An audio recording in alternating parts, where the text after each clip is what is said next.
Hello, I'm Seema and welcome to the Hindi version of part 1 of the chapter Hydrocarbons. अब तक हमने पढ़ा कि ऑर्गेनिक केमिस्ट्री क्या होती है। ऑर्गेनिक केमिस्ट्री ऑर्गेनिक कंपाउंड्स की स्टडी को कहते हैं। और ऑर्गेनिक कंपाउंड्स क्या होते हैं? ऑर्गेनिक कंपाउंड्स होते हैं कंपाउंड्स कार्बन और हाइड्रोजन के, और इनमें कुछ और एलिमेंट्स भी हो सकते हैं जैसे नाइट्रोजन, हैलोजेंस, सल्फर, फास्फोरस और ऑक्सीजन।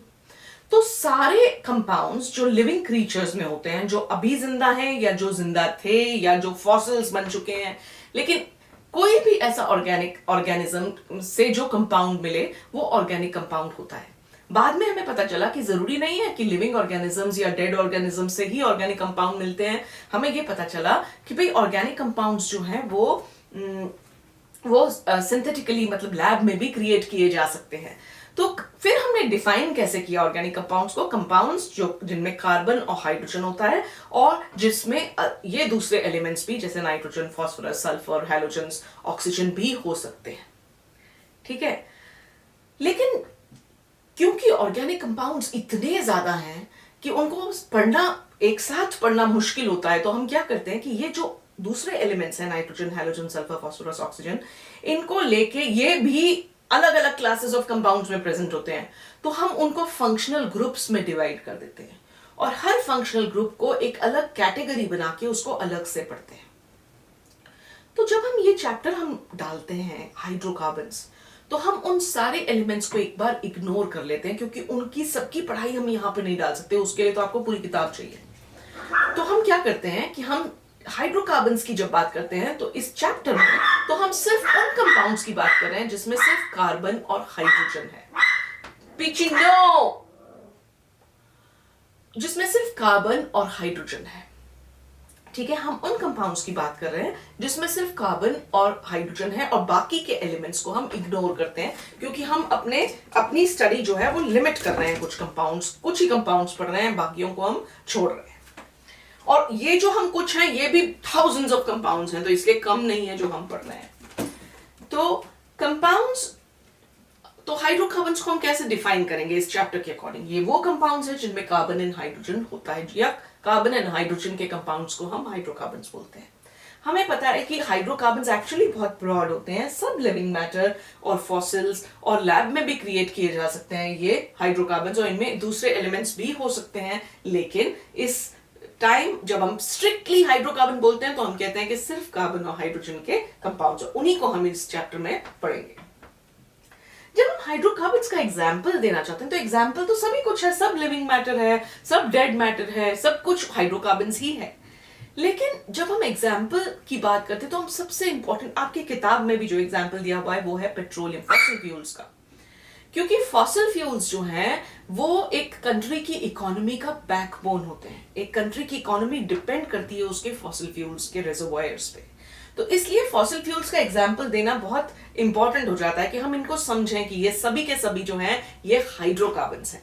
तो अगर आप फॉसिल फ्यूल की में कुछ काम करना चाहते हो या रिसर्च करना चाहते हो या कुछ उसका वो करना चाहते हो तो आपको ऑर्गेनिक केमिस्ट्री स्पेशली हाइड्रोकार्बन्स जैसा चैप्टर जो है उस पर फोकस करना होगा। तो फॉसिल फ्यूल्स कौन कौन से? अगर आप पेट्रोलियम, हमें पता है कि फॉसिल फ्यूल्स कौन से होते हैं, पेट्रोलियम होता है और कोल होता है। कोल को तो आप माइनिंग करते हैं कोल की, और पेट्रोलियम जो है उसको ड्रिल करके निकाला जाता है, अर्थ के क्रस्ट के अंदर होते हैं। तो अच्छा, तो मैं क्या बता रही थी कि फॉसिल फ्यूल्स जो हैं वो कोल और पेट्रोलियम होते हैं, दोनों अर्थ के अंदर से मिलते हैं। जब हम पेट्रोलियम को ड्रिल करते हैं तो पेट्रोलियम जो है वो मिक्सचर है हजारों हाइड्रोकार्बन्स का, और वो ऐसे हाइड्रोकार्बन्स हैं जो कार्बन 1 से लेके कार्बन 50, कार्बन 60, कार्बन 70 तक पहुंच जाते हैं। तो ये मिक्सचर जो है हाइड्रोकार्बन्स का, इसके हम अलग अलग फ्रैक्शंस को सेपरेट करते हैं और उसके सेपरेशन की टेक्निक को हम फ्रैक्शनल डिस्टिलेशन बोलते हैं। तो जब हम ड्रिलिंग शुरू करते हैं अर्थ में तो सबसे पहले जो है गैसियस जो हाइड्रोकार्बन्स हैं जिसमें एक कार्बन होता है, जैसे मीथेन, इथेन, प्रोपेन, ब्यूटेन, ये चारों जो हैं ये गैसेस होती हैं, जो फर्स्ट 4 हाइड्रोकार्बन्स होते हैं। तो उसके बाद जो है वो लिक्विड बनते हैं, उसके बाद जो और भी ज्यादा हैवी होते हैं वो सॉलिड्स होते हैं। और क्योंकि वो सारे इस मिक्सचर में मिक्स्ड हैं तो वो सारा एक थिक सा लिक्विड बना देते हैं। लेकिन जो गैसियस हाइड्रोकार्बन्स हैं वो सबसे ऊपर आ जाते हैं, क्योंकि गैस जो है वो लिक्विड के ऊपर आ जाती है लाइट होने के कारण। तो जब आप होल ड्रिल करते हैं तो सबसे पहले जो है गैस निकलती है, और जो लाइटेस्ट गैस होती है वो होती है नेचुरल गैस, उसको नेचुरल गैस बोलते हैं। और उसको कंप्रेस करके हम सीएनजी व्हीकल्स होते हैं, सीएनजी घरों में नेचुरल गैस सप्लाई होती है कुकिंग के लिए। तो नेचुरल गैस जो है उसको कंप्रेस करके सीएनजी बना दी जाती है, कंप्रेस्ड नेचुरल गैस। ये एक फॉसिल फ्यूल है। फिर इससे हेवियर जो फ्रैक्शन होता है वो होता है, अच्छा सिर्फ कंप्रेस नहीं की जाती, इसको लिक्विफाई भी किया जाता है, बहुत सारा प्रेशर डाल के इसको लिक्विड में कन्वर्ट कर देते हैं, तो उसको हम एलएनजी बोलते हैं, मतलब लिक्विफाइड नेचुरल गैस, जिसको लिक्विड बना दिया गया।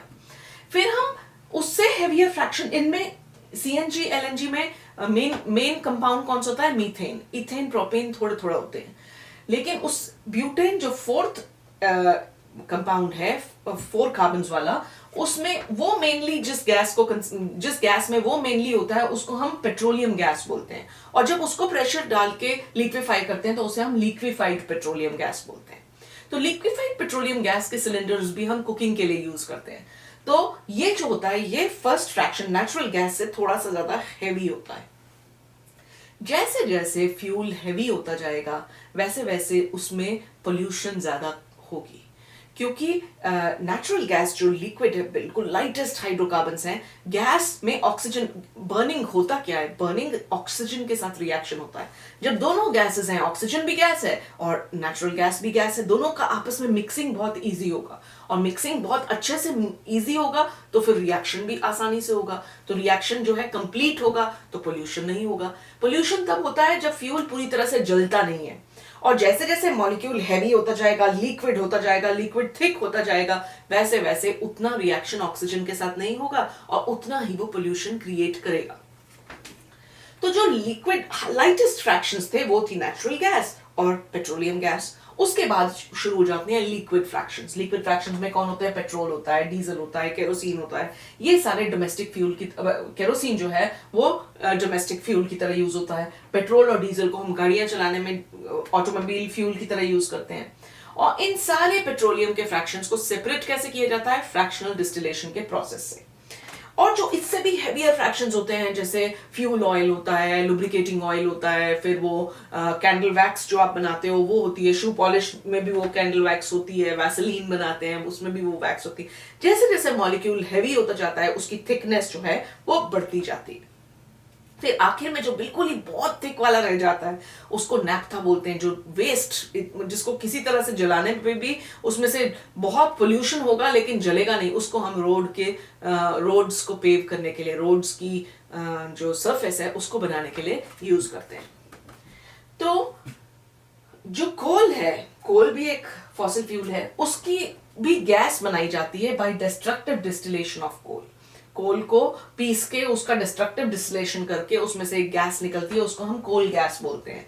वो भी एक फॉसिल फ्यूल है, और वो भी मेनली कोल कैसे बनती है, मरे हुए पेड़ों से जो बिलियंस ऑफ ईयर्स के लिए अर्थ के नीचे दब गए, तो उनको फिर खोद के निकाला जाता है। वो भी मेनली हाइड्रोकार्बन ही है, जिसमें से हाइड्रोजन भी ऑलमोस्ट निकल चुका है, सिर्फ कार्बन ही रह जाता है। और अगर वो उससे भी ज्यादा प्योर बने, उससे भी ज्यादा प्योर हो जाए, बहुत टाइम और रह के अर्थ के नीचे बहुत सारे प्रेशर में, तो सारा हाइड्रोजन भी खत्म हो जाता है और वो ग्रेफाइट या डायमंड बना देता है। लेकिन वहां पे क्योंकि हाइड्रोजन नहीं है तो उन्हें हम हाइड्रोकार्बन्स नहीं बोलते। तो नेचुरल गैस जो है वो ऊपर ऊपर होती है, अपर स्ट्रेटा में होती है। इसे कंप्रेस करके हम सीएनजी बना देते हैं। एलपीजी को हम डोमेस्टिक फ्यूल की तरह यूज करते हैं। ये दोनों जो हैं ये कम पोल्यूशन करते हैं। केरोसिन को भी हम डोमेस्टिक फ्यूल की तरह यूज करते हैं, लेकिन केरोसिन ज्यादा पोल्यूशन करता है क्योंकि इनसे हेवियर हाइड्रोकार्बन्स होते हैं उसमें। अब केरोसिन, पेट्रोल, डीजल ये एक एक कंपाउंड नहीं होते, मिक्सचर होते हैं कंपाउंड्स के।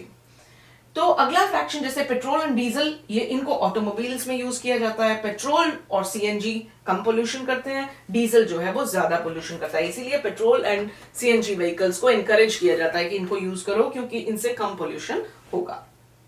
इसके सिवा हाइड्रोकार्बन्स के अगर हम एग्जांपल्स लें तो एग्जांपल्स में पॉलीमर्स आते हैं, जैसे पॉलीथीन बैग्स, जो आप बैग यूज करते हैं, शॉपिंग बैग्स यूज करते हैं, वो पॉलीथीन के बैग्स होते हैं। पॉलीप्रोपीन होता है, पॉलीस्टाइरीन होता है, जो थर्मोकोल आप यूज करते हो। तो ये सारे प्लास्टिक्स जो होते हैं ये भी हाइड्रोकार्बन से ही बनते हैं। और जो और हायर हाइड्रोकार्बन्स है, हेवियर हाइड्रोकार्बन्स हैं, वो पेंट्स के सॉल्वेंट की तरह यूज होते हैं। अगर आप में से कोई ऑयल पेंटिंग करता है तो उसे पता होगा कि केरोसिन डाल के उस ऑयल को जो बेस देते हैं उसे केरोसिन कर देते हैं। तो ऑयल पेंटिंग में ऑयल्स, अब टर्पेंटाइन ऑयल है, ये सारे हेवियर ऑयल्स जो हैं उनको यूज किया जाता है पेंट्स के सॉल्वेंट्स के लिए। और इसके सिवा हाइड्रोकार्बन्स का यूज ड्रग्स बनाने में होता है, डाइज बनाने में होता है, और इसलिए हाइड्रोकार्बन्स बहुत इंपॉर्टेंट है और इनकी स्टडी हम करते हैं क्योंकि बहुत सारे ऐसे कंपाउंड्स जो हमारी लाइफ में बहुत यूजफुल है वो हाइड्रोकार्बन्स होते हैं। ठीक है, तो अब हम आते हैं सेकेंड पार्ट में, that is classification of hydrocarbons. कि हाइड्रोकार्बन्स का को क्लासिफाई कैसे करें। हाइड्रोकार्बन्स मेनली 3 क्लासेस के होते हैं। एक होता है सैचुरेटेड हाइड्रोकार्बन, दूसरा अनसैचुरेटेड हाइड्रोकार्बन और तीसरा एरोमेटिक हाइड्रोकार्बन। 3 मेन क्लासेस होती हैं।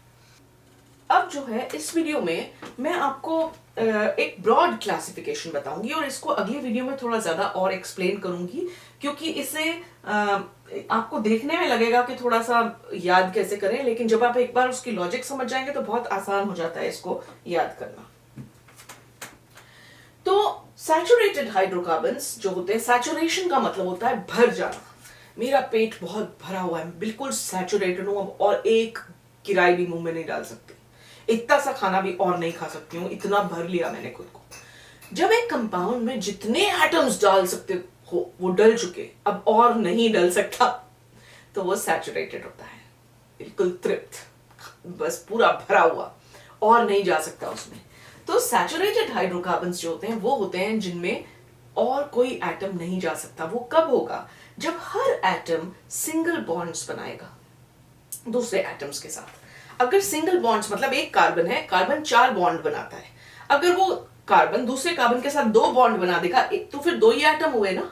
लेकिन अगर हर कार्बन 4 अलग अलग एटम्स के साथ बॉन्ड बनाएगा तो वो ज्यादा से ज्यादा एटम्स आपने उस मॉलिक्यूल में डाल दिए।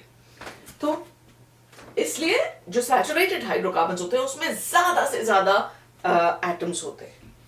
इन कंपाउंड्स को, सैचुरेटेड हाइड्रोकार्बन्स को हम एल्केन्स बोलते हैं। एल्केन्स वो होते हैं जिनमें सिंगल बॉन्ड्स होते हैं। और अनसैचुरेटेड हाइड्रोकार्बन्स जो होते हैं वो होते हैं जिनमें 2 कार्बन के बीच में कम से कम एक डबल बॉन्ड या कम से कम एक ट्रिपल बॉन्ड होता है। मैंने बताया कि कार्बन तो 4 बॉन्ड बनाता है, लेकिन हाइड्रोजन हमेशा एक ही बॉन्ड बनाता है क्योंकि हाइड्रोजन में एक ही इलेक्ट्रॉन है और अगर एक और इलेक्ट्रॉन मिल जाए तो उसका डुप्लेट कंप्लीट हो जाएगा, फर्स्ट शेल कंप्लीट हो जाएगी। तो हाइड्रोजन्स तो सिर्फ ना साइड्स पे डैंगल करते हैं एक एक बॉन्ड, जहां कार्बन को अपनी वैलेंसी कंप्लीट करनी है वहां पे आके हाइड्रोजन एक इलेक्ट्रॉन देके एक बॉन्ड बना देता है। तो हाइड्रोजन के बेसिस पे ये क्लासिफिकेशन नहीं है, ये क्लासिफिकेशन है कार्बन कार्बन के बॉन्ड्स की अटैचमेंट के कारण, क्योंकि कार्बन के पास ऑप्शन है कि वो सिंगल बॉन्ड्स बनाए या डबल बॉन्ड बनाए या ट्रिपल बॉन्ड बनाए। तो इसलिए ये क्लासिफिकेशन जो है ये कार्बन्स के कारण होती है। अगर 2 कार्बन एटम्स में, एक हाइड्रोकार्बन में एक कम से कम एक डबल बॉन्ड हो तो उनको हम एल्कीन बोलते हैं। और अगर एक हाइड्रोकार्बन में एक ट्रिपल बॉन्ड है 2 कार्बन एटम्स के बीच में तो उसको हम एल्काइन बोलते हैं। ठीक है, तो ये हुए सैचुरेटेड। एक तरह से आप देखो तो 3 तरह के हाइड्रोकार्बन्स हो गए, एल्केन्स, एल्कीन्स और एल्काइंस। एल्केन्स जो सैचुरेटेड है और एल्कीन्स और एल्काइंस जो अनसैचुरेटेड है। इन सब के सिवा एक और क्लास हाइड्रोकार्बन्स की होती है जिनको एरोमेटिक हाइड्रोकार्बन्स बोलते हैं। एरोमेटिक, एरोमा का मतलब होता है खुशबू, जिनमें कोई खुशबू होती है। एरोमा इज एरीन्स, जिनमें स्वीट स्मेलिंग कंपाउंड्स, आपके परफ्यूम्स हैं उनमें स्वीट स्मेल उनमें अच्छी स्मेल होती है, फ्रूट्स हैं उनमें कितनी अच्छी स्मेल होती है, फूलों में कितनी अच्छी स्मेल होती है। तो इन सभी जहां पे आपको लगेगा कि ऑर्गेनिक ओरिजिन की चीज है जिसमें अच्छी खुशबू है, वो इसलिए होती है क्योंकि उसमें एरोमेटिक कंपाउंड्स हैं। एरोमेटिक कंपाउंड्स एक स्पेशल क्लास ऑफ कंपाउंड्स होते हैं जो प्लेनर मॉलिक्यूल्स होते हैं, जिनमें ऑल्टरनेटिंग डबल बॉन्ड्स होते हैं, जिनमें रेजोनेंस होती है। पर इसकी डिटेल्स थोड़ी बहुत तो आप पिछले चैप्टर में पढ़ चुके हो, जो आप जैसे जैसे हम पढ़ाई करेंगे तो और हम जानते जाएंगे।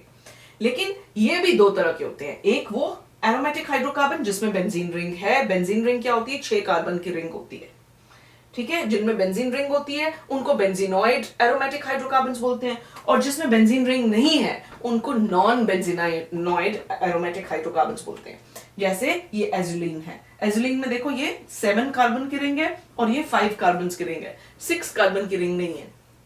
तो ये नॉन बेंजीनॉइड हुआ और ये बेंजीनॉइड हुआ। बेंजीन ये खुद ही बेंजीन है। नेप्थलीन जो है उसमें 2 बेंजीन रिंग्स होंगी तो वो बेंजीनॉइड एरोमेटिक हाइड्रोकार्बन होगा। तो अब ये भी समझा हमने। अब हम आते हैं जनरल फॉर्मूले पे। एल्केन्स जो होते हैं ओपन चेन होते हैं या क्लोज चेन या साइक्लिक होते हैं। अगर जैसे ओपन चेन, ये देखो 4 कार्बन्स का कंपाउंड है। कार्बन जो है वो 4 बॉन्ड्स बनाता है, तो CH3 CH2 CH2 CH3, हर कार्बन ने 4 अलग अलग बॉन्ड्स बनाए हैं। इस कार्बन ने 3 हाइड्रोजन्स के साथ और 1 इस कार्बन के साथ। इस कार्बन ने 2 कार्बन्स के साथ और 2 इन हाइड्रोजन्स के साथ। लेकिन अगर आप इसको देखो तो इसका फॉर्मूला क्या है, C4H10। ठीक है, C4H10 इज ब्यूटेन।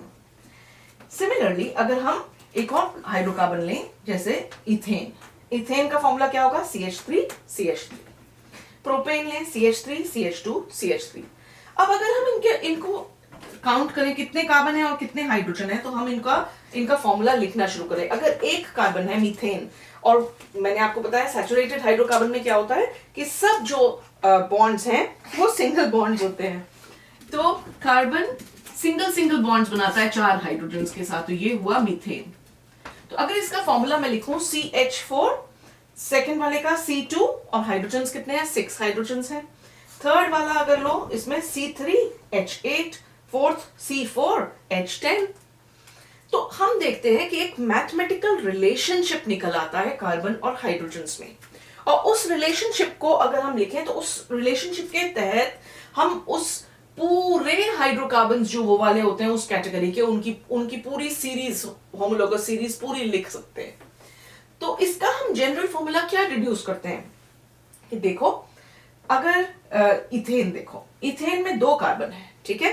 अगर हम माने कि कार्बन के नंबर ऑफ एटम्स को n बोले, कि number of carbon atoms n से रिप्रेजेंट करें, तो हाइड्रोजन्स कितने होंगे, हाइड्रोजन्स में कार्बन में जितने भी एटम है उसको 2 से मल्टीप्लाई कर दो, 2n, और उसमें 2 ऐड कर दो, ठीक है। तो अब जैसे C4 था कार्बन ब्यूटेन में, C4 4 कार्बन है, तो 2n कितना होगा, 2 into 4 कितना होगा, 8, 8 plus 2 करो 10, तो C4H10 जो है वो आपको ब्यूटेन का फॉर्मूला दे देगा, राइट। तो अब इन सबको देखो, चारों कंपाउंड्स इसी कैटेगरी के हैं और इन सब में यही जनरल फॉर्मूला आपको दिखेगा। CH4 कार्बन कितना है, 1, value of n 1, 1 into 2 2, 2 plus 2 4, तो C अगर 1 है तो हाइड्रोजन कितने हुए, 4। C अगर 2 है तो हाइड्रोजन कितने हुए, 2 into 2, ये 2 है तो 2 into 2 4, 4 plus 2 6, तो C2H6 इथेन हो गया। C3H8 सिमिलरली 3 2 6, 6 plus 2 8, C4 तो हमने किया ही है, C4 4 2 8, 8 plus 2 10।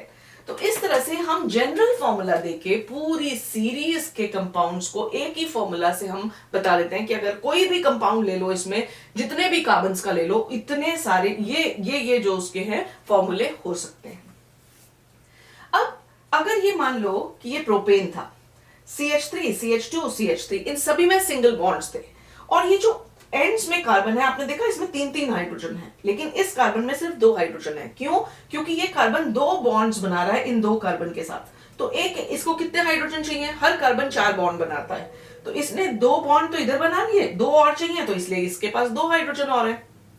अगर इसको साइकिल में बना देते, इस कार्बन को इस कार्बन के साथ जोड़ दो, तो अगर जोड़ दिया तो अब ये एक बॉन्ड तो ये कार्बन और कार्बन के बीच में हो गया, एक बॉन्ड इस कार्बन और इस कार्बन के बीच में हो गया, एक इसके, मतलब हर कार्बन 2 बॉन्ड्स तो 2 आसपास के कार्बन से बना रहा है, तो उसको 2 ही और बॉन्ड चाहिए ना, क्योंकि हर कार्बन 4 बॉन्ड बनाता है, 2 तो उसने आसपास वाले कार्बन से बना लिए, 2 हाइड्रोजन्स के साथ बना लिए। तो आप देखो इसमें CH2 CH2 CH, तीनों कार्बन्स में 2 हाइड्रोजन लगे हैं, क्योंकि तीनों कार्बन्स जो हैं 2 बॉन्ड आसपास के कार्बन्स के साथ बना रहे हैं। तो अब साइक्लिक होते ही क्या हुआ कि इस कार्बन और इस कार्बन से हमें एक हाइड्रोजन कम करना पड़ा। क्यों, क्योंकि अब ये कार्बन और ये कार्बन ने अपनी वैलेंसी जो है एक इलेक्ट्रॉन आपस में ही शेयर कर लिया, हाइड्रोजन के साथ नहीं शेयर किया, तो 2 हाइड्रोजन कम हो गए। तो इसका जनरल फॉर्मूला क्या होगा, इसका जनरल फॉर्मूला होगा CnH2n। ये जो 2 हाइड्रोजन थे वो हट जाएंगे, वो नहीं चाहिए, क्योंकि वो 2 हाइड्रोजन आखिरी कार्बन के पास थे एक्स्ट्रा। तो जनरल फॉर्मूला साइक्लिक हाइड्रोकार्बन का क्या हो जाएगा, CnH2n। ऐसे ही एल्कीन्स जो होती हैं इनका जनरल फॉर्मूला भी CnH2n होता है, और एल्काइंस का जनरल फॉर्मूला क्या होता है? CnH2n-2। और इसकी डिटेल्स भी मैं आपको अगली वीडियो में समझाऊंगी। जैसे मैंने ये समझाया, आपको ये जनरल फॉर्मूले जो हैं इनको एक बार एक्सप्लेन करूंगी एक छोटी सी वीडियो बनाकर। तो ये थे डिफरेंट टाइप ऑफ हाइड्रोकार्बन्स, और of course benzenoid and non benzenoid तो मैंने आपको बता ही दिया, बेंजीन और एज़ुलीन के बारे में। तो ये था इंट्रोडक्शन और ब्रॉड क्लासिफिकेशन। इसी के साथ मैं इस वीडियो को वाइंड अप करती हूँ। अगर आपको ये यूजफुल लगा तो प्लीज इसे थम्स अप दीजिए, सब्सक्राइब कीजिए मेरे चैनल को, रेकमेंड कीजिए अपने फ्रेंड्स को, और बार बार आते रहिए मेरे साथ केमिस्ट्री पढ़ने के लिए। मेरे पेट्स बहुत लड़ रहे हैं।